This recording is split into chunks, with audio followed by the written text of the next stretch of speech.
Alright, so in this first video, I'm going to be focusing on the top lane. So let's go ahead and get on into this. See the opening here. Out to the try, this is fine. Whenever you're taking a 5 point opening, you can extend past try and you can stand a little bit towards river. You'd be a little bit south of this bush, so you wouldn't be like directly across from it because you can provide more vision to your team. If oh, the directed camera is going to come on if I ever change the camera angle. Okay. So you can actually stand on a 5 point opening. You can stand around like here if you want to. You don't have to play so defensively. The object with the 5 point is to gain vision of at least one enemy laner or one enemy champion in general. So you're not accomplishing that by standing there because it's very easy for them to stay out of vision of you. In any case, we're going to come on here, provide a leash to the kindred. This is okay. My only qualm here is that you can start the charge at 128 and directly at 130 when the camp spawns, your decimating smash will go off. So you'll get the damage immediately. There's just a little delay there. So it's a little bit inefficient. So this video, you were getting crushed in lane a lot, so I expect to be able to point out a lot of little things. Okay. Now you don't have grasp at this point in time. You go for the auto attack, that's fine. He's trading in your minion wave, and then you get the grasp proc, and then back off. You don't have to go so far back. So Silas is a spellcaster, right? So even though he can auto attack inside of his combo, he is pretty reliant on his skills in order to combo effectively, in order to make use of his passive. So let's take a look at things here. You come in the decimating smash. Okay, he's gonna hook you. You get the auto. You can get this auto. Shit. Now, you can go get that minion, and you could have like walked to it directly before it died. You know, after you take the trade, like right here. Set the camera so it doesn't reset. But after you take the trade right here, you could have walked south into this minion and probably gotten the last hit on it instead of walking so far back. You don't need to be like extremely defensive even though you feel like the trade was just very poor for you. You queue into the brush. That's not the best thing to do. So right now you're trying to gain harass on the opponent, but you don't want to harass him in this lane state. And the reason for this is that the lane is being hard shoved into you and there's nothing that you can do about it at this present moment in time. You should never try to harass a champion as the wave is coming into you because you risk having a sort of extended trade and being able to draw minion aggro, which at level 1 is obviously very, very powerful. Throwing the Q into the brush here, it just doesn't make any sense. So if you are going to throw the Q, like sort of off cooldown or whatever, you position here behind a minion so that he cannot abscond you, he can't E you, and then you smash the casters. I'm not exactly sure of Sion's damage output since he did get the 30 damage off max Q early, but you know, I feel like you should still be able to kill the casters. They have 300 HP. Yeah, I think you deal more than 250 or more than 150 with a full charge Q. So it only takes 2 full charge Qs to smash the casters. If you can do that, then you can basically reset the lane state, and then you can start to initiate a freeze on your side of the map. Because you'll kill the damage output of these minions, you know that Silas is going to have lane priority because he beats you in lane, so he's going to kill your minions for free. And then you know that these melees are going to roll up right over here next to your tower somewhere. Just going to use manual camera. So you know that these melees are going to end up shoving somewhere into your tower, and then if you can find a way to hold the wave, or if it takes them too long to shove before this next wave gets here, then your next wave meets his 3 casters right around this area of the map, and that means that you can start to initiate a freeze. When you start to initiate a freeze, and Kindred has started red buff and she's topside right now, you're basically opening the door for Silas to get ganked. He doesn't really have an escape. He's a champion very similar to like Yasuo or something. Like if Kindred walks directly behind him, then he can E to her and kind of make an escape like that. Otherwise, if Kindred comes for the gank and she just walks out of jungle and just stays basically perpendicular to him, so if he's currently like right here running away, let's just say, and she can path, you know, out of river and then stay like right here. so that he doesn't really gain anything by hooking her. He's kind of just wasting time. And then as he walks back, she can also walk back with a parallel route. So that's something to consider. A lane freeze could have been initiated here. But you kind of fuck it up by going for the harass. He hits level 2. You walk in for a grass proc against a level 2 opponent as a level 1. That's really, really bad. Also, that thing that I said applied to the minions because you drew some minion aggro there. Because of the auto attack. You didn't draw the casters, but you drew the melees. It's just really, really bad. By the way, if I'm Kindred right now, I'm not looking to gank your lane. And this is because you're basically shoved under your tower. And the minion damage is just too much. I like that slight Q to sort of like self-prep the wave, but it only really worked out for a couple of these, as you can see. Like that's gonna die. Can't do anything about that. And now this one's gonna die. Oh, the tower's not gonna hit it. Okay, that's fine. Now, obviously Silas finds Kindred in the jungle trying to get this crab. You don't need to leave your lane right now. There's nothing that you can accomplish. You have 2 stacks of corrupting, but you're not chugging either one. And you don't have, I can't tell if you have actually, but I'm pretty sure that you don't take inspiration secondary on Sion. I don't know what you take, but I don't think it's inspiration, so you don't have time warp tonic. So if you don't have time warp tonic, you especially like can't get enough healing before you can join this fight. Kindred is basically 100% dead here. I mean, I'm not going to say 100%, but like 99% dead here. She has red buff. She could potentially kite out the Silas, but he has mana and he has a hook. Vladimir's probably not going to catch this, although he is about to step in the pool. But as a top laner, you have to recognize when your jungler is overextended. You should have been in voice communications with him saying Silas is leaving lane, and you know that he left lane via the south path right here. I think that you saw him do it, right? Am I completely wrong? Yeah. You see him walk through the jungle right here. So that should be something that's communicated. Silas is going into top river. If you communicate that, maybe Kindred decides to just immediately give up control of this crab. Because Kindred doesn't really have a lot of mana. She's sitting on like 90. So obviously, is there a world where she gets this crab? Yeah. But getting the crab isn't going to benefit her after the fact. It still happens that mid lane was able to rotate into river first. Now Kindred's running for her life, but what can you really do at this point? You know? If you show up, it's already over. See, so you show up, and nothing comes out of it. So there's no reason for you to go there. You basically just lost the 3 melees for that. So since you got beat early, like by Silas, like, and you can press tab and see that he's already got a 7 CS lead, like you should be, your first priority should be looking to figure out how can I make up some of the CS deficit, how can I get like an XP lead. So you come back in, we're able to get the cannon, okay. Speed this up to regular speed. So now your wave is shoving into him, which is really, really not the best for you, especially because you didn't get top crab. Because you're not going to be having any vision on the jungle. Oh, you do have inspiration because you have biscuits. Maybe you do have time warp tonic.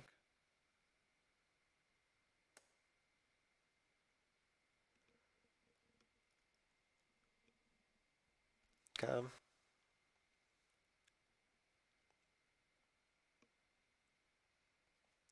Just getting some last hits. Silas is sitting back and playing respectfully. This is the right call. He doesn't have any charge of corrupting. You have 1 stack. Why are you leaving lane right now? The lane is shoving into him. It's not good for you because you don't have vision. But your Sion, you can, you know, QWE the wave, and you can basically like clear it relatively quickly. Why are you giving lane priority back to him right now? Like if you had never left, you would have kept shoving the wave. You saw the way that he was playing. You saw that he was defensive and completely backed off. In 5s, this usually happens like because he knows that the lane is shoving into him and he doesn't want to risk like getting ganked by the enemy jungler. Obviously the enemy jungler isn't going to gank because she went into the jungle with 1 HP, having ignite on her and all that stuff. It's safe to assume that she backed. However, because she had red buff and she's Kindred, the possibility exists that she can go for a really greedy gank. Again, you're walking away. Shove this into the tower. You can't do this. The way to gain a lead, like Silas, I don't know how Silas functions, but he probably struggles a little bit CSing under turret. At the very least, he'll have to use abilities. So you get a mana advantage, and you can press, you can click on him, whatever, you can press tab. And I think that you can see that he has no charges of corrupting. So you give it priority on the cannon, you lose it. Well, now what's happening? The lane is actually really, really good for him right now, because if he can just kill this melee, then all he has to do is kill these two casters, or he can leave them up, and this lane will basically perma-freeze right outside this tower. He doesn't seem aware of this because he's a fucking silver player, but... So he just goes for a hard trade. Well, now he's taking all this minion aggro at level 4. This is really, really good for you now. So you can just get a kill here. Okay, there's the W. Shouldn't matter. Oh, stick on him. That flash was questionable. And now... Ooh, if that landed, you would have died. He misses the Q. And now I think that you both just back off and reset here. Yes, there's a time window where if you sat on him, you could have done something, but now Silas wins extended trades. Kindred's not going to be able to do anything. She doesn't have a buff. She doesn't have mana. At this point, you don't want to do this. You don't want to W the wave. You don't want to walk in. You don't want to start auto-attacking it. You just want to go back. Unless you have like some like extremely high IQ and you're saying, okay, I'm just going to kill the melees and then I'll back in order to give this wave enough time to roll up. But I don't think that you're thinking that. I think that you're just thinking, well, I guess I'll just play the lane out from this point. You just want to back, man. Silas is able to easily win trades against you at low HP versus low HP because he has a W. Okay.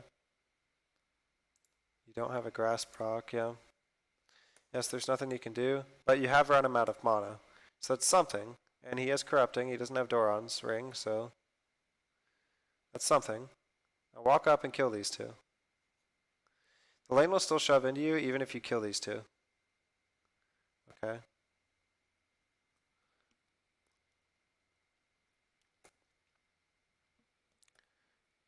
At this point, you see Silas heading down again.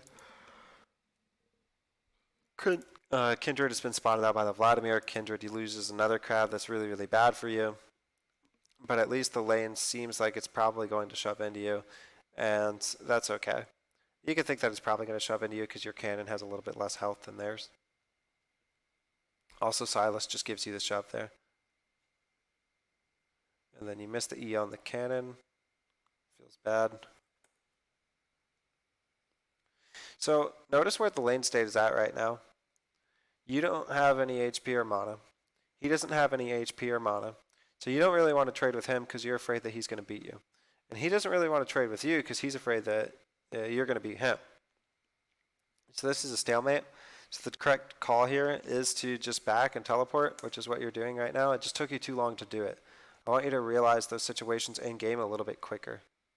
Had you done it like before when I said, like when I was talking about just kill the 3 melees and then let it push or something like that, or don't kill anything, just back immediately. The reason for that is that I wanted you to back then and then get your teleport on, because that puts you in an advantageous position within the lane. The CS differential was less at that point in time. Like, let's see when I was talking about that.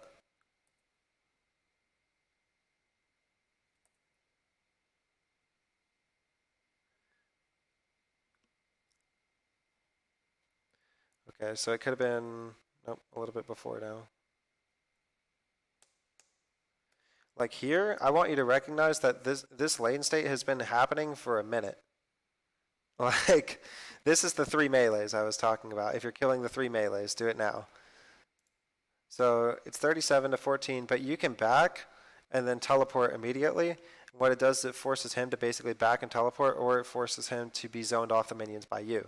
This is how you can start to establish a minion lead in top lane.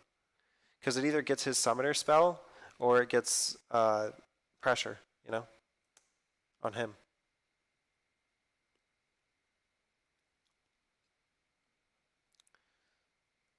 So you've seen up until now. We'll fast forward until you teleport. Okay. There's the back, the teleport. So Silas is able to get it back over you. He's able to get superior back timing. The wave shoving into him. This is really, really bad for you. He has a CS differential, so he's going to come back ahead in terms of items. So all of these things happening right now is really, really bad for you. And you could have been the one to put the pressure on him, even though you were behind in CS. It would have been okay, because you would have been the one initiating the pressure. League of Legends is a lot about tempo. And right now you're now behind in tempo, because you don't have a choice on what happened. At this point, you don't have a choice. Like the wave is shoving into him. You don't have a choice.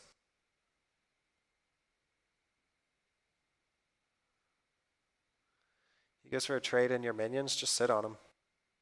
Yeah, he can't do this. Alright, the trade is now over.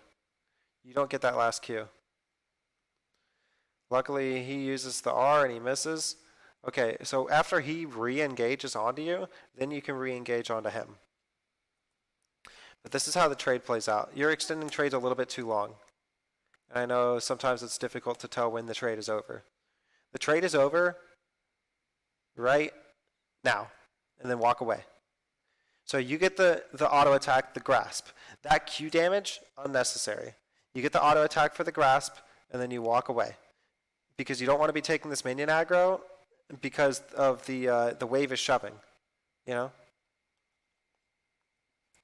So you don't want it to do that. Optimally, especially because you're behind and you're playing with a Kindred who has been put behind by the enemy laners, exerting pressure on her scuttle crabs, like she's not going to be able to be a massive help to you at the current point in the game, and Silas is already way far ahead of you. So once he re-engages, it's okay to open up that trade. And if you were to sidestep his ult and then go in for a Q or something at that point, that is completely fine. But because he ulted, he basically gave you this shove. Now, you don't need to Q this because all you have to do is hold the wave here to initiate some type of a freeze or to force him to exert pressure on you by throwing a skill shot or something. So at this point, you're trying to dip into his mana pool a little bit.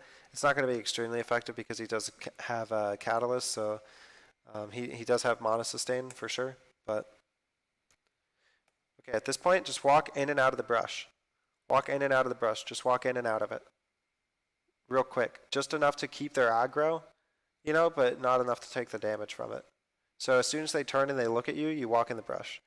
And then as soon as they turn and start walking forward, you walk out of the brush. And you just keep doing that. You'll hold these 3 minions right there. It's not perfect, but that'll set up a slow push towards your tower, which is completely okay, because if you're good at wave management, you can deal with a slow push into your tower. It's not going to hard crash. Silas has to burn spells and mana if he wants to hard shove that wave, which he wants to because he doesn't want to be overextended in the lane, because Silas doesn't really have any escapes. So it doesn't really matter what he as a player wants to do. He as a player might think, oh, I'm massively ahead of this Sion. It's not about the 1v1 in top lane. It's about what impact the jungler could have on the game.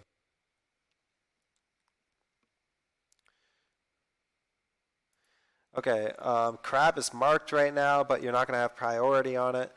Kindred's probably not calling for it. Mid is back, so there's nothing for you to really do here. Honestly, you could take it back. Because the tendency of the Silas player is to shove this.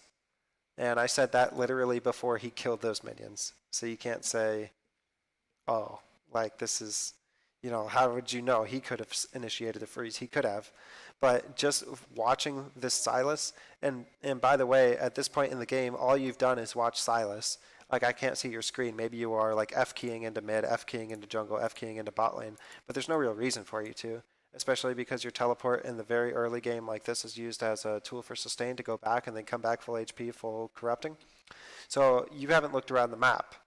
And if you have, you haven't gathered any useful information. You're obviously not going to burn your teleport into bot lane at 7 minutes. So the only thing that you have had to look at this game is your CS and the enemy champion. So by doing that, you need to judge like a poker game. LS uses like a poker analogy a lot and says you have to like read your opponent and then make sort of like bids against him. Like, what is this guy going to do versus like what should he do?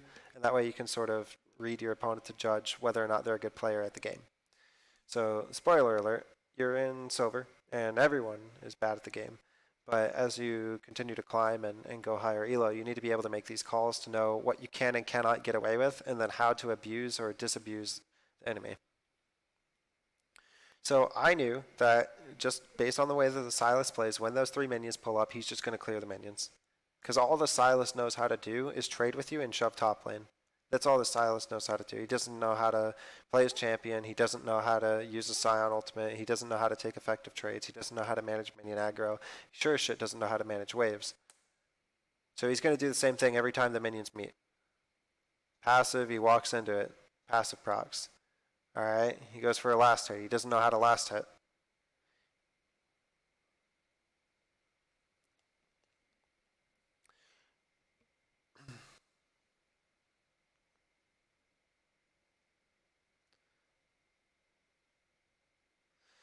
Now he hasn't used his skills in a minute, and the reason for this is probably that he's looking for a trade on you. And then you give him the trade. Like, you kind of have to judge. Like, all this player knows how to do is trade. That's it. He just knows how to beat you up, playing a broken champion that gets like fucking 300 healing for some reason. You can't kill him there, but okay. So, to go back to this situation, Silas has just been auto-attacking. He hasn't really been doing anything in the lane. So you have to read him. What does he want to do? What does he know how to do? The only thing he really knows how to do is beat you up. Also, you missed the cannon for that poke. Not worth. So, in this situation, you just want to continue to play behind your minions because he has all of his spells up. He hasn't used them in a minute, so you know all of his cooldowns are up. And you know that all he knows how to do is beat you up. So all you want to do is play on this side of your minion wave. He goes to loop around like top side, like right over here. So all you want to do is sit down here. And then you want to kind of just dodge back and forth. Whoops. Oh, we can get a freeze frame on this a little bit better, maybe. I didn't mean to hit the backspace button, but here we are. Okay. So you want to just stay right down here. You want to stay to a spot where he can't E you. If he wants to come in for a trade, he's going to have to walk into you. He's going to have to right-click into you. That's what you say to him. You know that you have a minion wave pulling up, and once it pulls up, you can just safely retreat back alongside this wall and to your pocket where you want to be in the lane, because right now you're technically overextended. You don't have a ward in this brush. And I don't think that you have information on where Evelyn is right now. So you're massively overextended in the lane. You want to back up. You just don't want to back up right now, because that opens your champion up to being traded with against Silas, and you know that that player is going to be looking to do that because he hasn't casted any of his spells recently. Instead, give him the hook, give him a fat trade. All right, see, he continues going. Why does he keep going? There's no reason to keep going with this. The trade is over before he, and then why that auto attack? Why does he continue to trade? Now, why are you walking into him? Because you're not going to auto him. You want to sit in your minion wave. Okay. Okay. And then he gets another grass proc or whatever. So, okay. So just really sloppy there.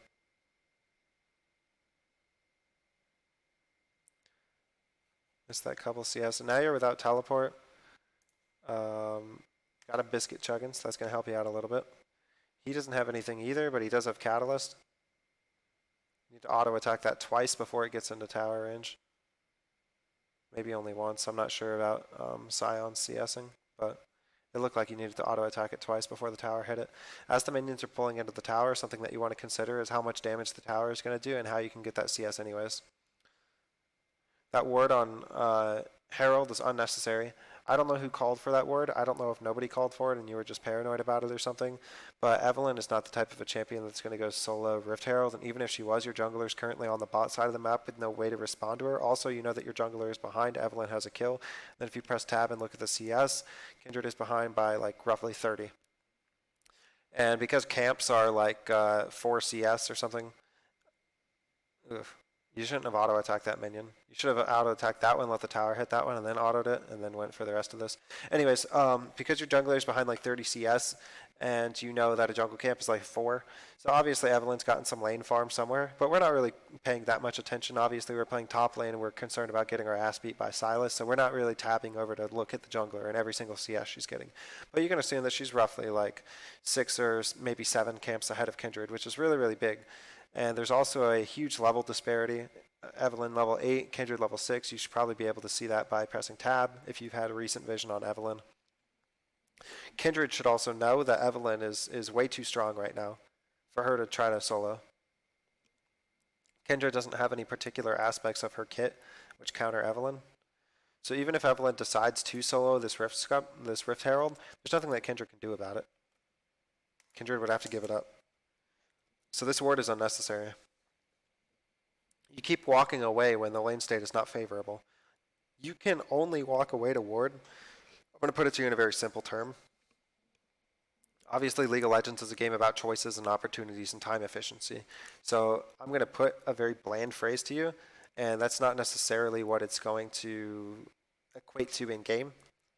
So take this with a grain of salt. But you can only walk away from lane when the lane is shoved into the tower. Or the lane is slow pushing into you, like you've just shoved the lane into the tower, and you have like a wave and a half pushing back into you, so you know it's going to kill your entire minion wave. Then you can walk away and you can place this ward. You can place this ward. You can place that ward. You can go walk into river and look at crap. You can, I don't know, go into the bush and do something with yourself. Because the times at which you're doing this are part of the reason that you're getting fucked. It's not only the matchup. I mean, the matchup is unfavorable to you.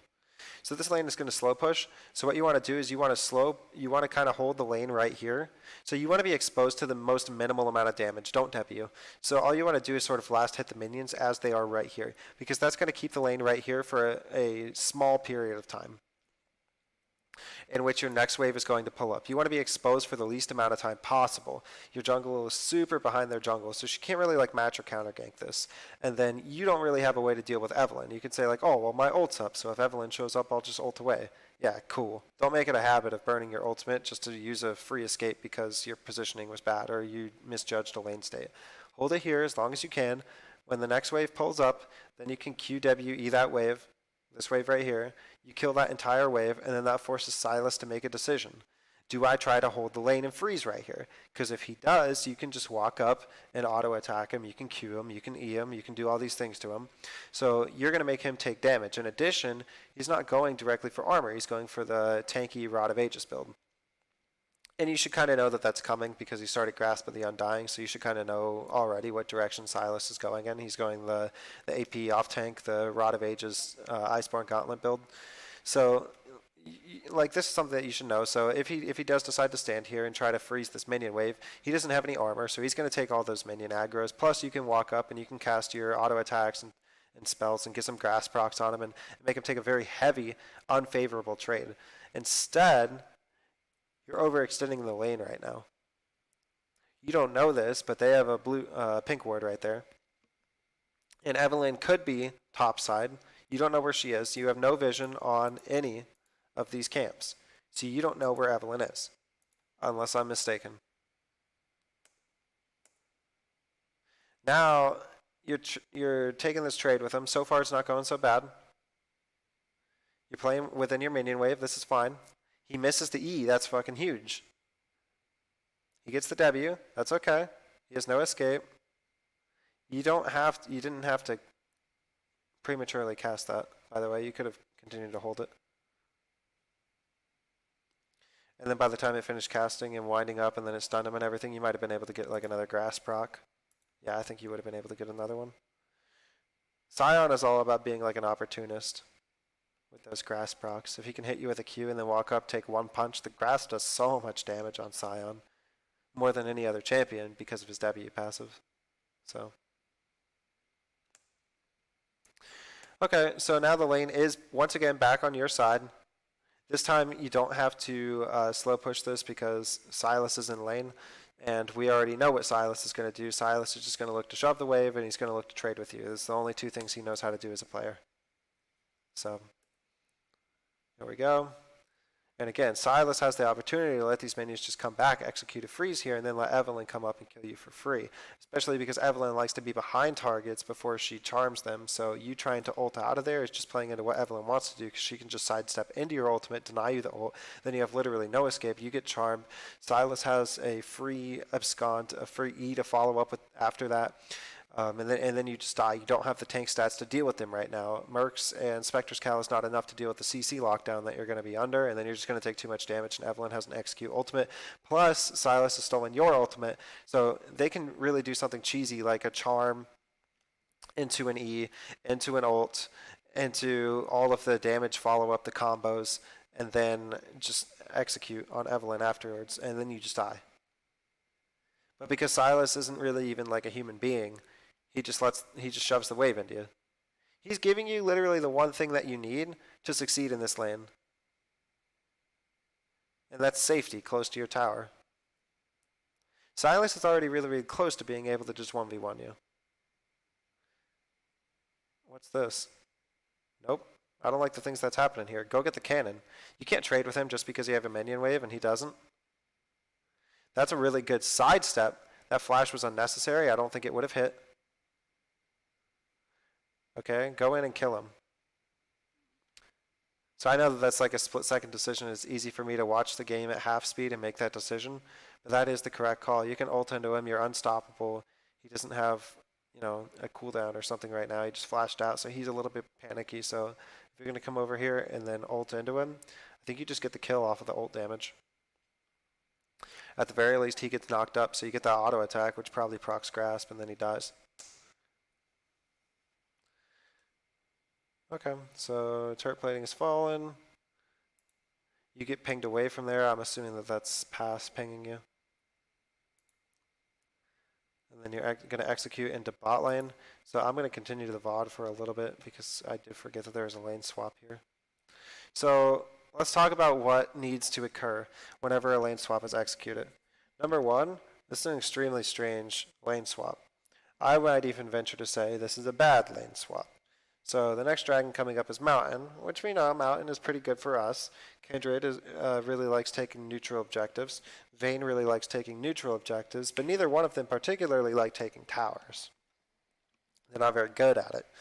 And then Sion isn't the best at taking towers, despite his ultimate. Sona obviously not the best. Syndra pretty okay at it, but she's not as okay as some other champions.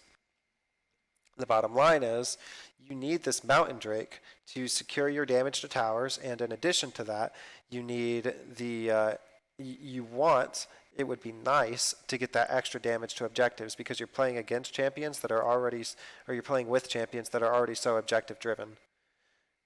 And then as Sion, you sit here and try to like greed for like 3 minions, and you lose all of your health.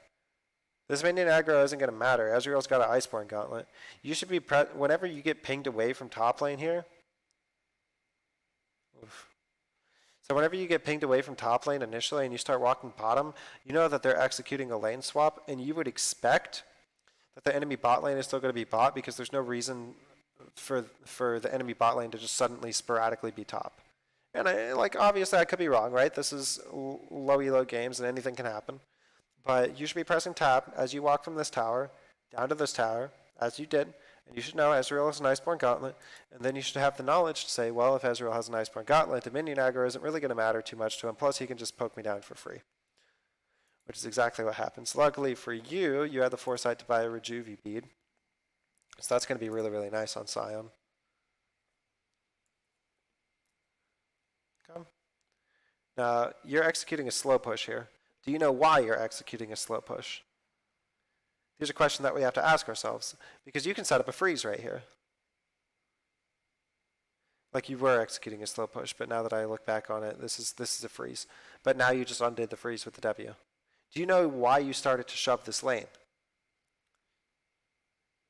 League is all about decision making, time management, time efficiency, and all of these things play into this idea that we call macro play, right?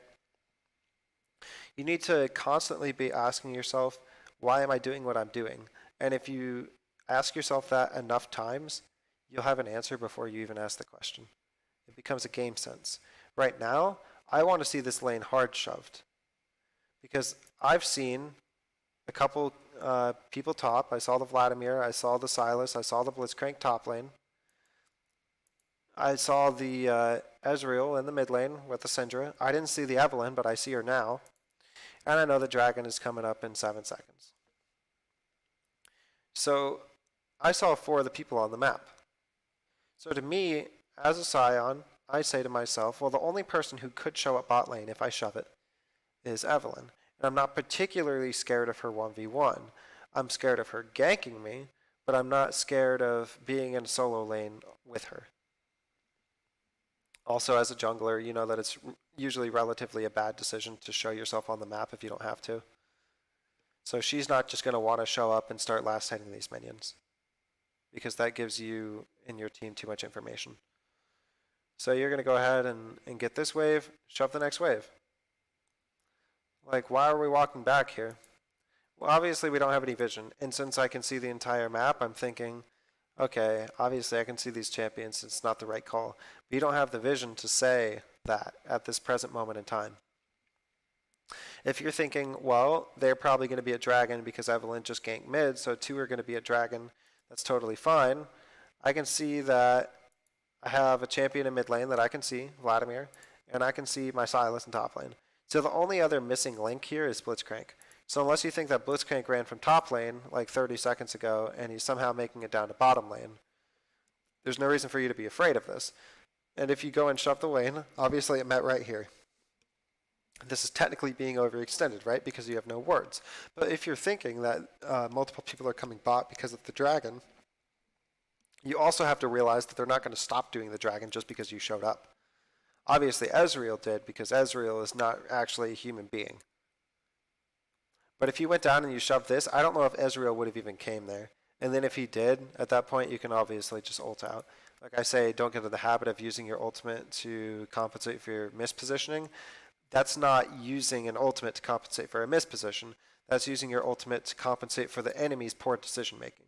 Because as an Ezreal, I should know my Evelyn's going to take a lot of damage trying to do this dragon by herself. And she's going to do it kind of slowly, and I'm kind of fed, so I can really help out with the damage output. Ezreal should not care about you shoving this wave. Ezreal should be on the dragon with Evelyn.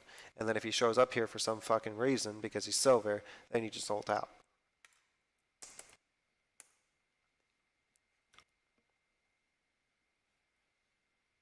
So you start to back, and then you cancel it. Why are we canceling it? What information are we trying to get right now? I'm legitimately not sure. Do you think that Evelyn is in the side of the jungle? Because you don't have a team close enough to you to do anything, and Sion ult isn't really an escape in the jungle. Why are we face checking a brush? Do we think that that's a safe thing to do because it's in our own jungle? You popped W as you walked in there, so you must think that Evelyn is here for some reason. I don't know why you would conclude that she would go dragon directly to an invade on this jungle instead of just a dragon back into her own jungle. I don't know what's causing you to draw this conclusion. I don't know if your jungler is telling you that he's getting invaded or asking you to come assist him with Gromp or something. I'm not sure. Is Gromp a marked camp? Is that why you're paranoid?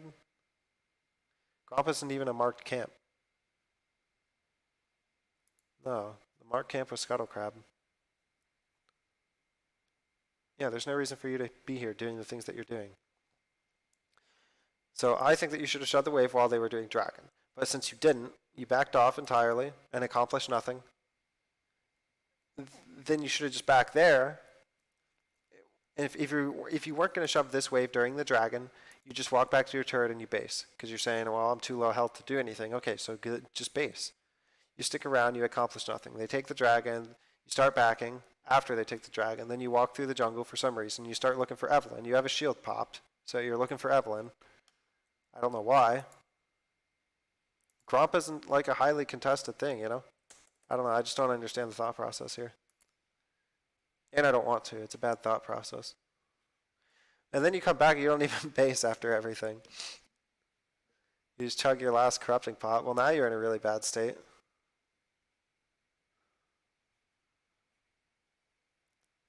So you can back instead of decimating smashing that 3. You can just back immediately. Instead of decimating smash, killing the couple that you did is okay, and then you get those 3 and then you just back. And truthfully, you don't even have to kill the couple that you did because it's a cannon wave and you know that cannon waves take longer to kill. So you could have just backed right there and then you would have been able to walk back. The lane would have been relatively frozen right over here somewhere. And then you would have just been able to CS that wave and shove it to your heart's content.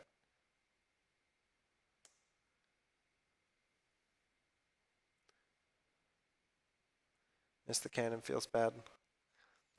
I agree you cannot shove this wave, but the reason you can't shove it is because you didn't back like any of like the 4 times that you could have earlier. And now you're going back top side again. So let's look at the macro of the game currently at 18 minutes. Stoic Baron's going to be up in like 130. Sion just finished his adaptive helm. That's really good for him. Got a long sword, so he's going to be going for that Tiamat, which is good. Is that a Farsight alteration? I can't tell if that's a vision, if that's a ward or what. Yeah, okay, so you have blue trinket. Okay. So currently the state of the game is this. We're relatively even. I'm not looking at like the gold lead to make that call. I'm just looking at like you have all of your towers and they're missing 2 towers, so that's pretty good. You look at like the lanes themselves, like top lane's pretty even. Jungle is a little bit behind. Mid lane is mid lane's actually ahead. God damn it, these champions are so out of order. Mid lane is actually slightly ahead, so that's kind of good for us. And then 80 carry is about even. Actually, no. Yeah, it's about even. Because he has more CS, but Ezreal has 2 assists. So gold is about even there, and then the support role doesn't matter. So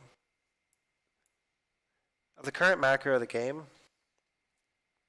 there's nothing to accomplish, but Baron is the next objective on the map. So what you want to do at this point is probably just stay bottom. See Silas down here. So at the end of the day, like as a top laner, like when in doubt, and this is true in solo queue and for the time being in fives, like this is a very weird situation to be in, and you don't see it happen a lot, where there's not an outer turret on top or bottom. Like so, oh, there's actually not an outer turret on mid either.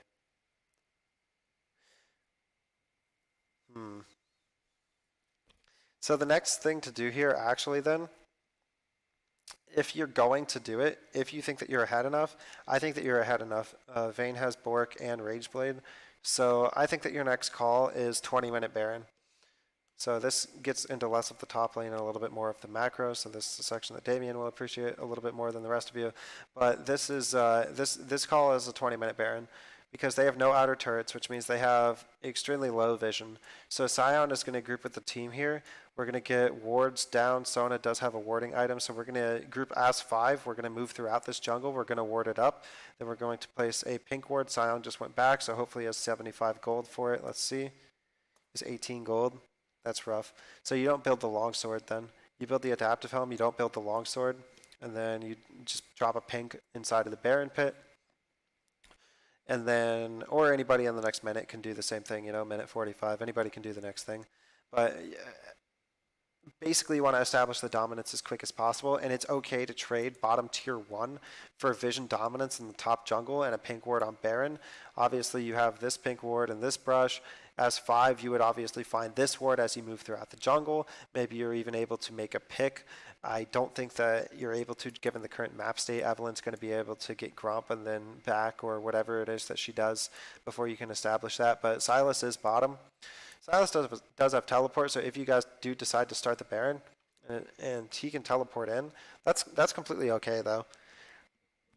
Like this doesn't need to be a 20-minute Baron that you actually complete. It could just be a 20-minute Baron to force a team fight. Because the gold lead is about even, but Vayne just got a huge power spike because of the 3 attack speed items and the Bork Rageblade. So Vayne is actually massive right now, and there's nobody on her team that can actually do anything about it with the exception of a well-placed Blitz Hook. So as long as Vayne has eyes and hands, there's nobody that can touch Vayne right now. So I think that the correct call is going S5 into the enemy jungle, ward it up, establish vision dominance, attempt a 20-minute Baron. If it goes south, then just engage on the enemy team and kill them. Anyways, that's where I'm going to stop this VOD. So hope you got something out of that.